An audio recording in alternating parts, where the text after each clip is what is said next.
In this tutorial, we'll demonstrate how to assemble a DSN20 receptacle mounted to a cord end using an NPT cord grip and wire mesh strain relief. First, we will gather the needed tools. You'll need a blade to strip the cable, offset scissors, wire strippers, ruler or tape measure, and a marker. You'll also need 2 adjustable wrenches sized to fit your cord grip, flathead screwdriver, Phillips head screwdriver, and torque limiting screwdriver with a 1/8 inch, 3mm precision tip. We will begin by assembling the cord grip to the handle. Standard MELTRIC handles come with an NPT opening for cable entry. You'll see that the cord grip uses PTFE tape to help prevent thread binding and ensure a tight seal. Hand tighten the cord grip into the handle, then give 1 to 2 additional turns with a wrench. Aim for at least 3.5 threads of engagement, up to 6 if possible. Next, we'll strip the cable and begin assembling the device. Start by inserting the cable into the open end of the handle until it stops at the cord grip entry. Mark the cable at the opening. Carefully cut the jacket, but do not remove the jacket from the end. Turn the handle around and feed the cable back through the wire mesh and the cord grip. It may be easier to slide the mesh and the bushing onto the cable separately. Slide the cord grip assembly up the cable to allow a clear working section of the conductors.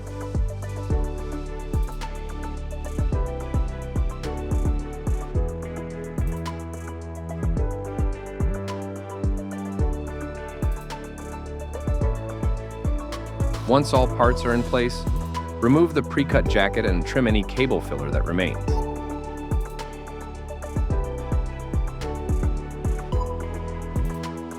For this step, please refer to the quick start guide included in your packaging. For the DSN20, the guide directs us to strip each conductor to 1/2 inch. Carefully remove the insulation to avoid crowning or cutting the conductor.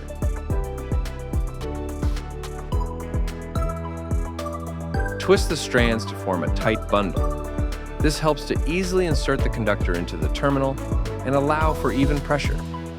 Prepare the terminals by loosening the lugs using a flathead screwdriver.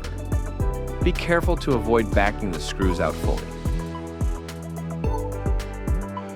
Insert the conductor into the terminal and lightly tighten the screw to hold the conductor in place.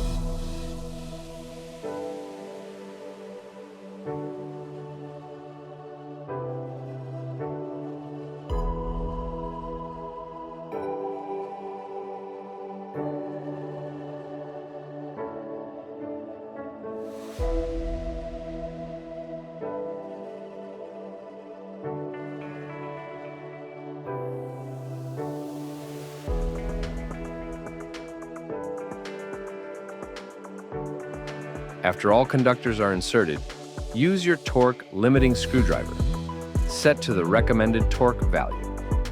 In this case, the DSN20 requires 8.9 to 10.6 inch-pounds, 1.0 to 1.2 Newton-meters. Once initially tightened, firmly wiggle the conductors to settle any strands and tighten to the torque value again. With the wires terminated, it is now time to fasten the receptacle to the handle. Use a Phillips head screwdriver to attach the handle using the provided screws. Start by tightening all 4 screws just enough to engage the gasket. Then, tighten the screws in a crisscross pattern, like tightening car tire lugs. Tighten until the gasket begins to compress, but stop before it bulges or squeezes out at the corners.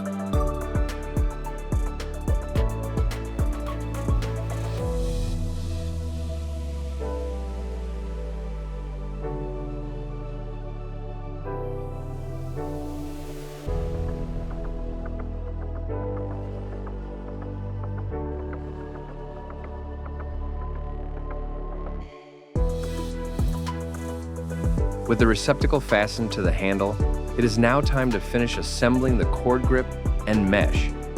If the cord grip components were installed separately, now slide the bushing into place, ensuring it's aligned in the cord grip. Then, slide the dome nut and mesh into position and begin threading it onto the cord grip body. Hand tighten the dome nut. Then, use 2 wrenches or pliers to hold the cord grip steady while tightening the dome nut around the cable. This prevents twisting the MPT threads or rotating the cable inside the handle, which can strain your conductor connections. With the assembly complete, check all joints for a proper seal. Push and pull gently on the cable to confirm it's securely held in place. Flex the receptacle and handle to verify that the gasket remains sealed and no gaps appear. Your DSN20 assembly is now complete. Always double-check connections before use. Thanks for watching.